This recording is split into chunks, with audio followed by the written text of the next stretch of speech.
All right, back like we never left because we never did leave. You got your boy Love1orHate1 and your boy Gil is in the building, and we finna cook and talk some real boxing. You know, back at y'all with another radio call. You guys already know how we get down when you hear us in the building. Two guys that really know they fucking boxing. Now we got this, you know, Arthur Beterbeve versus Beterbeve Bivol rematch, man, and it's crazy because I was watching, you know, an interview from Bivol, and he was talking about how he's going to make some changes in this fight and that, you know, he's going to be a lot more switched on, basically, in so many words, for this fight. But the only thing that really concerns me about Beterbeve is the fact that he's not a spring chicken. I think what Beterbeve was 41, probably in 42. I don't know exactly how old he is, but I know he's a 40-year-old man. And we know him. That's not old in real life, but boxing years is like dog years. But one thing about Beterbeve, you don't hear about him partying and drinking. You don't hear about him, you know, not taking care of his body, etc. So that might not be a factor. I personally feel like Beterbeve Bivol, he did get hurt in his last fight against Beterbeve a few times. He got caught with a couple shots. It looked like he was going to go. But one thing about Bivol, he got a good poker face. And you made a good point yesterday. I think you said it off air when you said that one thing about Bivol, you know, the defense and the foot speed, it kind of helps him, you know, once he gets hurt. And that's true too. You know, it's not like he's a sitting duck. Like, he still uses movement and stuff like that even when he gets hurt. And that could be a problem for Arthur Beterbeve. You know, some people think Bivol, well, a lot of people think Bivol won that first fight. And I kind of thought Bivol won the first fight too. But every time I watch that fight back, I sort of got, I'm like, nah, he lost this one. Clearly. I don't give a fuck what nobody say.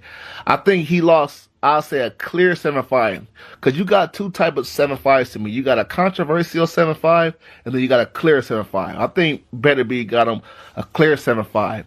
In the rematch, I think Bivol's going to do good. He's going to have his moments. But I think Beterbeve is going to get him. Maybe even stop him in the later parts of the fight. What's your thoughts on it, though?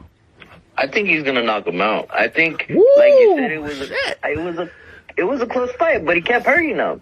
Yeah. And there was times where I thought, he was taking him out this time. He's going to the body. But like I said, the foot speed is what makes it complicated, because he's able to brush off some of those punches because he keeps moving. He's not letting you land on him flush. Mm-hmm. So that's what makes it interesting for me. And you brought up a good point that made me think yesterday. I was like, maybe I shouldn't say he's going to knock him out, because he's 41 years old. He's getting up there in age. You could get old in one fight, you know? Yeah. But there's something inside of me saying that he's going to knock him out with an uppercut.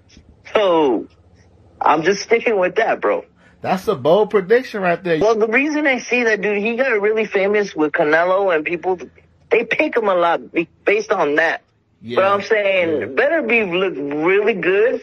He didn't really go for the kill, but I think that had to do with the surgery he got before that fight, and he was kind of playing it safe a little bit. I think the second time he's going to go balls to the wall because he's going to be feeling better, you know? That's why I think he's going to take it. I think Beterbeve's going to take it too, but I think, you know, because you got to understand, Bivol, he's never been down in a fight, even against Beterbeve. There's always a first time, though. That's true. That's the thing. That's the thing. So. Hey, that's true. We all seen, like, I remember when Bernard Hopkins, I used to always say, Bernard Hopkins, he never been, you know, well, he'd been dropped before, but he never got stopped. And then he got stopped by Joe Smith. I was like, oh, shit. So that's one thing about boxing, man. You know, one punch can change everything. But I just feel like the reason I'm not going to say stoppage, though, Gil, is because, like I said, the age. And I feel, and one thing about Beterbeve Bivol, he does have decent recovery. Like, Bivol can get hurt with a shot and recover. Like, well, I'm not going to say extremely fast because, like I said, he does have that poker face on at all times. And he uses, like you said yesterday, you made a good point. As I said earlier, he uses foot speed and his, his boxing and the jab and the distance to kind of like, it helps him recover too. He knows how to buy time. That's the perfect way to say it. He knows how to buy time. That's a great point. The jab. Nobody ever talks about it. Yeah. He's a great jabber, and that's what keeps Bivol busy, because it's always in your face. So you have some great points, bro. You gotta have me teetering between, like, it's gonna be a points win and a knockout. I keep thinking knockout, but you need to start thinking about it, because you have great points right there. Yeah, and I'm telling you, another thing is too, but no, hold on. But look, I'm finna play devil's advocate to my own point. And I think you brought this up yesterday too. That's why I'm glad we're bouncing ideas off each other in this fight.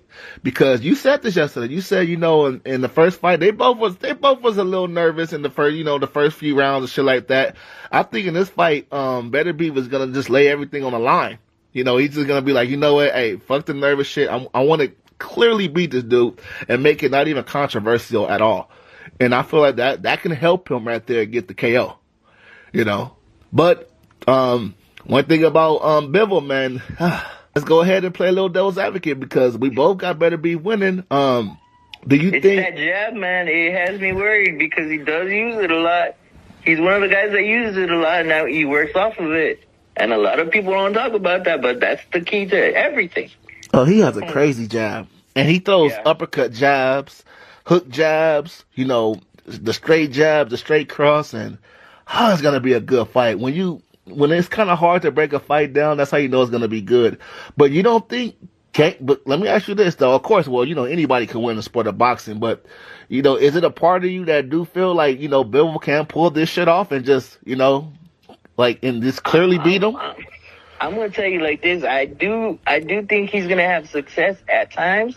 I just think he has trouble with the power, because you've seen it. When he hits him with a hard hook or something like that, he would shell up and he would move around, because you could tell he would feel it. Mm-hmm. So I just think if he could stay away and box and do what he knows how to do well, use his foot speed like we said, it might get complicated for Bivol or Beterbeve. Yeah.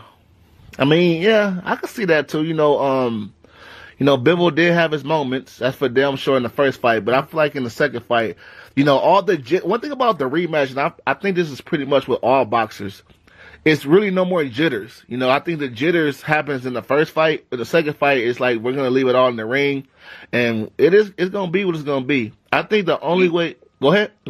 Yeah, because you know what to expect. Yeah. The jitters in the first fight, because you don't know what to expect.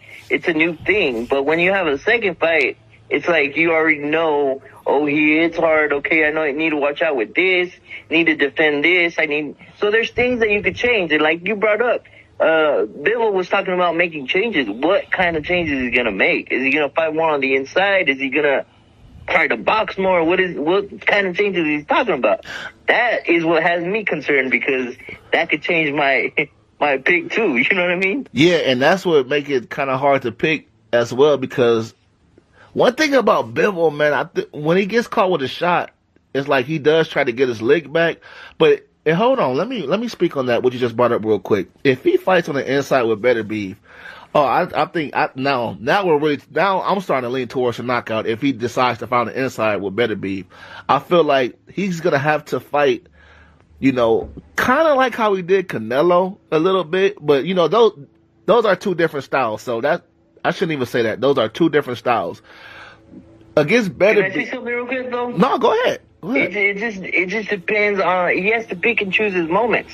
He can't fight on the inside constantly. He just got to pick and choose when he's going to do it. You know what I mean? But that's what he did in the first fight, though.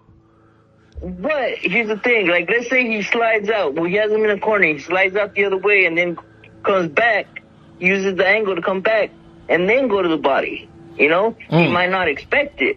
So it just depends on how you choose to do it. That's deep right there, man. Hey, so you trying to say, you know, mix it up. Yeah, it's all about how you choose to make the changes that is going to affect your opponent from doing what he wants to do. So, but I'm not going to even lie. If Bivol can stay on the outside, it may make the fight more boring. But if he can stay on the outside, I feel like that's how he can get his most success. But I don't know. Think you're right. I think you're right on that because he's more of a boxer, bro. He's not a brawler. Right. Yeah. And that's where he's gonna have most of his success is using the jab, going in and out, you know, moving around the ring, doing his thing. I get it. So you have a point there. Yeah, well, we both made some pretty much good, solid points. You know, I'm really thinking about putting some money on Beterbeve, but you know, I'm not trying to lose no money, man. And lately, I've been losing some money in boxing, you know. But I'm gonna get my predictions back correct, and we're gonna start calling these fights, man. After we break it down and all this shit. My final thoughts on it, though, Gil. I think that Beterbeve is gonna win the fight. I do see a knockdown. I think he might knock Bivol down a few times, maybe even this fight. But one thing I know about Bivol, he does have a decent chin, and you know he knows how to finesse his way to at least survive. So I personally feel like he can at least survive. But don't get me wrong, you made some good points, and it won't shock me if you just caught the fight straight out like that, and you was absolutely correct, 100% correct. But any more final thoughts? I believe it's gonna be Beterbeve in 6. Ooh, that's a bold prediction. I'm putting it out there, 6. Ooh, that's bold. That's bold, man. 6. Okay, my boy Gil got a 6-round knockout. You feel me? Do you see a cold knockout, or you see it just more of a stoppage? You know, maybe. I think it's gonna be a stoppage. I think he's gonna knock him down, and then they're gonna go at it again. He's gonna do it again, and then it's just like, let's just call it, because you know, too much. Okay, then that would be a crazy win from Beterbeve, and I think if that happens, and some people call me crazy, but I think we're gonna see Canelo versus Beterbeve, but that's a whole nother video right there. I think so too. I believe that.